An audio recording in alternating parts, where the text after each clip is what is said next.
বুক cafe বুক রিভিউয়ের আজকের পর্বে বেশ কিছু ভালো ভালো সংবাদ রয়েছে। প্রথম সংবাদটি রয়েছে শুকতারা থেকে।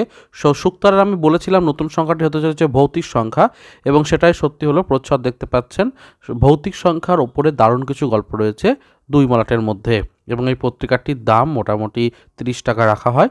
তো মার্চ 2023-এর পত্রিকা হিসেবে শুকতারাটিকে আপনারা অবশ্যই কিনতে পারেন যদি ভৌতিক গল্প পড়তে আপনার পছন্দ হয়ে থাকে। যে কোনো নিকটবর্তী আউটলেটে কিংবা স্টেশনের কাছের বিভিন্ন আউটলেটেও পেয়ে যাবেন। এগিয়ে যাচ্ছি পরের আপডেটের দিকে। এর পরের আপডেটটি রয়েছে নতুন বইমেলা নিয়ে। তো গড়িয়ায় গ্রন্থমেলা 2024 শুরু হতে চলেছে 8ই মার্চ থেকে 17ই মার্চ পর্যন্ত, বেলা 1টা থেকে রাত্রি 9টা পর্যন্ত হতে চলেছে। স্থান এখানে দেখুন রয়েছে গড়িয়া পূর্বপাড়া পঞ্চদুর্গা মাঠ প্রাঙ্গণ, কলকাতা। তো ঠিকানাটা রয়েছে, আপনারা অবশ্যই ওখানে ভিজিট করতে পারেন এবং অবশ্যই বেশ কিছু ভালো ভালো বই পারচেস করবেন। এবং তার আগে আপনারা আমার চ্যানেলে নতুন নতুন বই কী কী বইমেলার প্রকাশ পেয়েছে ইত্যাদি সমস্ত লিস্ট এবং ভিডিও পেয়ে যাবেন।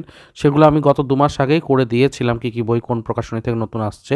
তো সেগুলোকে একবার যদি দেখে নেন বা এবং রিভিজিট করে নেন পুরনো ভিডিওকে, মোটামুটি অনেকটাই তালিকা তৈরি করে নিতে পারবেন এবং ভালো ভালো বই খুব সহজেই ওখান থেকে পারচেস করে নিতে পারবেন। তো অবশ্যই দেখতে পারেন ভিডিও সেকশনে, এবং কেমন লাগলো কমেন্টেও জানাবেন, আর বন্ধুদেরও শেয়ার করতে পারেন। ভালো লাগলে চ্যানেলটাকে সাবস্ক্রাইব করতে আবেদন রাখি। এগিয়ে যাচ্ছি পরের আপডেটের দিকে। শুধুমাত্র যে গড়িয়া গ্রন্থমেলায় নয়, কলকাতা শহরে আরও একটি বইমেলা হচ্ছে, যেটা নিয়েও বেশ কিন্তু হাইপ রয়েছে। সেটা হচ্ছে কলেজ স্কোয়ারে অনুষ্ঠিত হওয়া বসন্ত উৎসব ও বইমেলা। এখানে থাকছে প্রথম সারির সমস্ত রকমের যে সমস্ত প্রকাশনী সেটা, এবং তার সাথে অবশ্যই লিটল ম্যাগাজিনও থাকছে। তো 6ই মার্চ উদ্বোধন হয়েছে বিকাল 5টায়, আমি লাইভ দেখছিলাম এবং খুব সুন্দরভাবে উদ্বোধন হচ্ছিল। উদ্বোধক ছিলেন শ্রী শীর্ষেন্দু মুখোপাধ্যায়। তো আপনারা অবশ্যই ভিজিট করতে পারেন। এই কদিন থাকবে, 7 দিন 8 দিন মতো, এবং আপনারা ওখানে পছন্দের বইগুলোকে পারচেস করে নিতে পারেন। ছাড় কিন্তু একটু বেশি দেওয়ারই কথা রয়েছে, কারণ বইমেলা এটা কলকাতা আন্তর্জাতিক বইমেলা নয়, কাজেই একটু বেশি ছাড় আপনারা পাবেন। বেশি বই কিনলে মোটামুটি 20 থেকে 25% ছাড় অনায়াসে পেয়ে যাবেন। এগিয়ে যাচ্ছি পরের আপডেটের দিকে। শুধুমাত্র কলকাতা বইমেলায় নয়, জেলা বইমেলার ক্ষেত্রেও একটা অপশন রয়েছে। দেখতেই পাচ্ছেন নবদ্বীপ বইমেলা, একদম নিচে লেখা রয়েছে 13ই মার্চ থেকে 22শে মার্চ পর্যন্ত। তো কাজেই যারা নবদ্বীপ এবং কৃষ্ণনগর, নদিয়া জেলা এই রিজিয়নে থাকেন, তাদের জন্য কিন্তু খুব বড় একটা অপশন। আর কলেজ স্কোয়ার আর গড়িয়া বইমেলার কথাও এখানে রয়েছে। কাজেই বসন্তে 3টে বইমেলা আমরা মোটামুটিভাবে কাছাকাছির মধ্যে পেয়ে যাচ্ছি। এছাড়াও অন্যান্য বইমেলাও রয়েছে। তো আপনারা অবশ্যই চ্যানেলের সাথে জুড়ে থাকবেন। আমি যে কোনো বইমেলার খবর পেলে জানিয়ে দেবো, এবং অন্যান্য কী কী রেকমেন্ডেশন ইত্যাদি তো থাকবেই, প্রত্যেক পর্বে কম বেশি থাকেই। তো অবশ্যই চ্যানেলটাকে সাবস্ক্রাইব করবেন। চলুন এগিয়ে যাচ্ছি পরের আপডেটের দিকে। আচ্ছা, পরের আপডেটে যাওয়ার আগে একটা ছোট্ট বিষয় বলে রাখি। যে কোনো বইমেলায় গেলে আপনারা অবশ্যই সেই প্রকাশনীর যে বুকলেটটা আছে, মানে কোন কোন বই প্রকাশিত হয়েছে ইত্যাদি নিয়ে পুস্তক তালিকা, সেটা অবশ্যই পারচেস করে নেবেন। মানে ফ্রিতেই দিয়ে দেয় বই কিনলে, অবশ্যই একটু চেয়ে নেবেন মনে করে, কারণ ওটা আপনার দরকার হবে, হেল্প করবে। আর তাছাড়া দেখবেন প্রত্যেকের লোগো দেওয়া ব্যাগও থাকে, সেটাও ওনারা দেন। তো ওটাকেও রাখার চেষ্টা করবেন। এগুলো ভালো লাগে দেখতে, কালেক্ট করতেও ভালো লাগে। তো অবশ্যই এটাকে একটু মেনশন মাথায় রাখবেন, যাতে আরও সুন্দর হয়ে ওঠে আপনাদের বইমেলা ভ্রমণ। এগিয়ে যাচ্ছি পরের আপডেটের দিকে। এবার যে সংবাদটি দিতে চলেছি সেটাও কিন্তু বেশ আকর্ষণীয়। আপনারা সকলেই ধনীরাম টোটোর নাম শুনেছেন। টোটো উপজাতির যে বর্ণমালা তৈরির জন্য উনি বিখ্যাত, এবং পদ্মশ্রী পুরস্কারও তিনি ভূষিত হয়েছেন।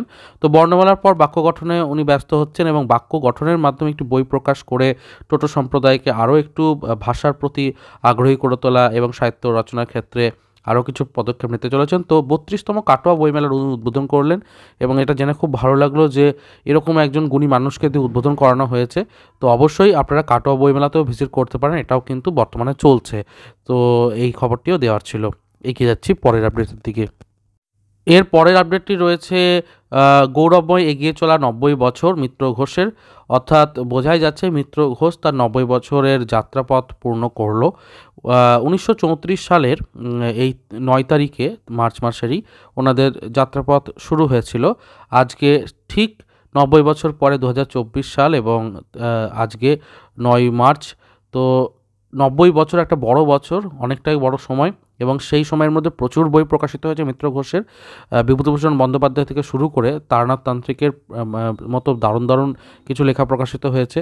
তো অবশ্যই সাধুবাদ জানাই, এবং এত বছর ধরে বাংলা সাহিত্যকে বিভিন্ন বইয়ের আঙিনাতে সমৃদ্ধ করার জন্য ওনাদেরকে অভিনন্দন। আরও এগিয়ে চলুক, 100 বছরের পরেও আরও 100 বছর হোক মিত্র ঘোষের, এই আশা রাখি। এগিয়ে যাচ্ছি পরের আপডেটের দিকে।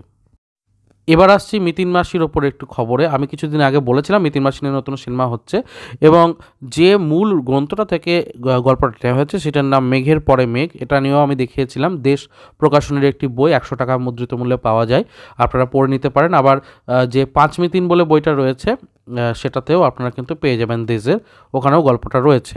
এবার নামটাও জানা গেছে সিনেমার, যেটা নতুন তথ্য সেটা হচ্ছে একটি খুনের সন্ধানে মিতিন। এই নামটা আপাতত ব্যবহার করা হচ্ছে এবং এই নামটাই সম্ভবত হবে।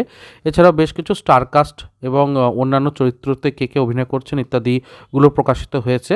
তো আমি সেই খবরটি পেয়েছিলাম আনন্দবাজার পত্রিকাতে 9 তারিখ অর্থাৎ 9 মার্চের সংবাদপত্রে। আপনারা চাইলে আপনারাও একটু পড়ে নিতে পারেন, এখানে পজ করে আপনারা দেখে নিতে পারেন। এগিয়ে যাচ্ছি পরের আপডেটের দিকে। সৃষ্টি পাবলিকেশন থেকে প্রকাশিত হতে চলেছে নতুন একটি বই, এবং বইটির পদক্ষেপ আমার খুব ভালো লেগেছে। 2018 থেকে 2023 পর্যন্ত মোটামুটি 5-6 বছরের মোট ভালো ভালো ভৌতিক গল্পগুলোকে নিয়ে সেরা 50 নামে একটি বই তারা প্রকাশিত করছেন। একটি বিষয় হচ্ছে যে ওনারা প্রকাশনীতে পূজাবার্ষিকী বৃত্তের বাইরে নামে প্রকাশন করেন, এবং প্রত্যেক বছরে বৃত্তের বাইরে পূজাবার্ষিকীটি মূলত ভৌতিক গল্পের ওপরেই আধারিত হয়, এবং সেই সমস্ত ভৌতিক গল্পগুলোর সেরা 50টিকে নিয়ে একসাথে করে একটি বই হিসাবে তারা প্রকাশ করতে চলেছেন। সম্ভবত নববর্ষের প্রাক্কালে এই বইটি প্রকাশ হতে চলেছে, এবং একটা জাস্ট তারা টিজার লঞ্চ করেছেন, দেখতেই পাচ্ছেন সামনে একটা প্রচ্ছদের মতো করে দিয়ে লেখাটা দিয়েছেন। শুধুমাত্র খবরটি জানা গেছে আপাতত, তবে এটি প্রচ্ছদ সম্ভবত নয়, আরও কিছু নতুন তথ্য আসবে। তবে আশা করছি যে নববর্ষের প্রাক্কালে আমরা সূচিপত্র, মুদ্রিত মূল্য এবং বই সবটাই দেখতে পাবো। আর চ্যানেলে তো আমি অবশ্যই দেখিয়েই দেবো সমস্তটা, তো চ্যানেলের সাথে জুড়ে থাকবেন। এই তথ্যটা আপনাদের দেওয়া থাকলো। যারা ভূতুরে গল্প পড়তে পছন্দ করেন তাদের জন্য কিন্তু একটা বড় অপশন। এগিয়ে যাচ্ছি পরের আপডেটের দিকে। ভূতুরে গল্প যারা পছন্দ করেন তাদের জন্য আরও একটা বড় খবর, গপ্পমিরের থেকে আগামী সপ্তাহে আসতে চলেছে তাড়নাতান্ত্রিকের একটি গল্প, এবং দেখতে পাচ্ছেন একটা টিজারও প্রকাশিত হয়েছে। তো অপেক্ষায় থাকছি। তাড়নাতান্ত্রিকের গল্প আমরা সকলেই পছন্দ করি, এবং গপ্পমিরের থেকে মীর সঞ্চালনা করেন, ওনার কণ্ঠে তাড়নাতান্ত্রিক আরও জীবন্ত হয়ে ওঠে বলাই বাহুল্য। তো অপেক্ষায় থাকবো। এটাও আপনাদের জন্য একটা ছোট্ট নিউজ আকারে পরিবেশন করলাম। চলুন এগিয়ে যাচ্ছি পরের আপডেটের দিকে। এর পরের খবরটি রয়েছে আনন্দমেলা নিয়ে। 5ই মার্চের যে সংখ্যাটি সেটা প্রকাশিত হয়ে গেছে, দাম 20 টাকা। তার সূচিপত্র হাতে পেয়েছি, দেখতেই পাচ্ছেন। প্রচ্ছদ কাহিনী রয়েছে ইতিহাস যাদের মনে রাখেনি। তারপরে চমৎকার বেশ কয়েকটি গল্প রয়েছে, 4টি গল্পের সমাহার রয়েছে 20 টাকার মাত্র এই পত্রিকাটিতে। প্লানচেট নামে জয়ন্ত সরকারের একটি লেখা রয়েছে, সর্বজিৎ মুখোপাধ্যায়ের ফুলও ছুটেছে। তারপরে স্টপওয়াচ নামে একটি লেখা রয়েছে আকাশচন্দ্রের, এবং গন্ডারের সিং নামে একটি লেখা রয়েছে বরুণ তালুকদারের। এছাড়া আশ্চর্য বিভাগে রয়েছে ছায়াপথের অ্যাটলিস্ট, তারপরে বেড়ানোতে বিষুবরেখার দেশে। তো এরকম বেশ কিছু দেখতে পাচ্ছি। তো অবশ্যই যারা ইন্টারেস্টেড তাদের জন্য সূচিপত্র থাকলেও আপনারা পারচেস করে পড়ে নিতেই পারেন। চলুন এগিয়ে যাচ্ছি পরের আপডেটের দিকে। তো শেষ হলো আজকের পর্ব। কেমন লাগলো অবশ্যই জানাবেন। যাদের পর্বটি ভালো লেগেছে, ভিডিও সেকশনে বিভিন্ন ভিডিও রয়েছে অলরেডি, সেগুলোর আমি দেখতেই পাচ্ছেন থাম্বনেলগুলো দেখাচ্ছে এখানে, আপনারা চাইলে ভিডিওগুলোকেও দেখে নিতে পারেন। আর ভিডিওটি ভালো লাগলে, চ্যানেলটিকে সাবস্ক্রাইব করবেন। দেখা হচ্ছে পরের পর্বে। ভালো থাকুন, সুস্থ থাকুন, আর বই পড়তে থাকুন। ধন্যবাদ।